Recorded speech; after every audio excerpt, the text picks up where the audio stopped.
ஆசையாக நிறைய street gate வளர்த்துட்ருந்தோம். அந்த நிறைய ஸ்ட்ரீட் கேட்டுமே எங்கள் வீட்டில் ஒரு ஆளாக தான் நாங்கள் பார்த்து வளர்த்துட்ருந்தோம்.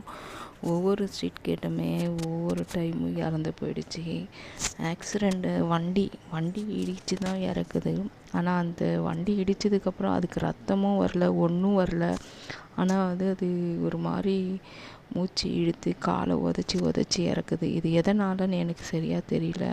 உள்ளே ஏதாவது அடிபட்டிருக்குமா? யாருக்காவது தெரிஞ்சிருந்தால் சொல்லுங்கள். இந்த மாதிரி நிறைய குட்டீஸ் எங்கள் குழந்தைங்க மாதிரி வளர்த்ததெல்லாம் இறந்துடுச்சு. ரொம்ப கவலையாக இருக்குது.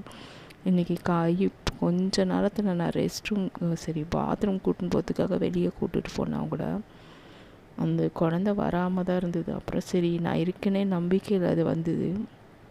எதிர்த்த மாதிரி கொஞ்சம் தள்ளி தான் பாத்ரூம் போனோம். ரோட்டில் வண்டி போனது. ஒரு வண்டி போனது, அது பயந்துட்டு அந்த பக்கம் ஓடிச்சு. அங்கேயாவது சேஃப்டியாக இருப்பாள்னு பார்த்தா அப்படியே சுற்றிக்கிட்டு ஓடி வந்து இந்த பக்கம் அந்த வண்டியில் இடிச்சிச்சு. ஒன்றும் ஆகலைன்னு நினச்சேன். நான் வேகமாக வீட்டுக்குள்ளே ஓடி வந்து பார்த்தா அப்படியே ஒரு மாதிரி மூச்சு எடுத்துக்கிட்டு காலை உதச்சிக்கிட்டு ஒரு மாதிரி கஷ்டப்பட்டு இறந்துட்டா. ரொம்ப கவலையாக இருக்குது. யாருக்காவது தெரிஞ்சால் இந்த மாதிரி ஃபஸ்ட்டு ஆக்சிடெண்ட் ஆனவுடனே கேட்டுக்கு என்ன முதல் உதவி கொடுக்கணுன்னு ஏதாவது சொல்லுங்கள் தெரிஞ்சால். ஏன்னா ஒவ்வொன்றுமே எங்கள் குழந்தைங்க மாதிரி வளர்க்குறோமா, அவங்களுக்கு எதனா ஆனவுடனே மனசுக்கு தாங்கலை எங்களுக்கு. மொத்தம் 10 பேர் இருந்தாங்க. 10 பேரில் 4 பேர் இறந்துட்டாங்க. 4 பேருமே ஆக்சிடெண்ட்டில் தான் இறந்துருக்காங்க. நான் 2 பேருக்கு வாயில் ரத்தம் வந்து இறந்துருந்தாங்க. ஒருத்திக்கு ரத்தமும் வரல, ஒன்றுமே வரல. அப்படியே மூச்சு திணறிய மோஷன் போய்கிட்டே இறந்துட்டா. எதனால் இருக்கும்? யாராவது தெரிஞ்சிருந்தால் கமெண்ட் பண்ணுங்கள். இல்லை இந்த மாதிரி கேட்டுக்கு முதல்ல ஆக்சிடெண்ட் ஆனவுடனே என்ன உதவி பண்ணணும் யாருன்னா தெரிஞ்சால் மெசேஜ் பண்ணுங்கள். முதல் உதவி என்ன பண்ணணும்னு சொல்லுங்கள்.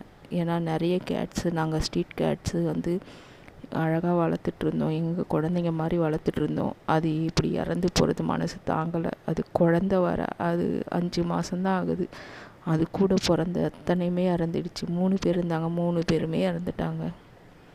கவலையாக இருக்குது. இன்றைக்கி மனசு ரொம்ப கவலையாக இருக்குது. அதை ஆசையாக வளர்த்தோம். எங்கள் நைட்டெல்லாம் கூட விளையாடிட்டு இருந்தால் கூட இப்போ கொஞ்ச நேரத்துக்கு முன்னாடி ஒரு 10 நிமிஷத்தில் இறந்துட்டா.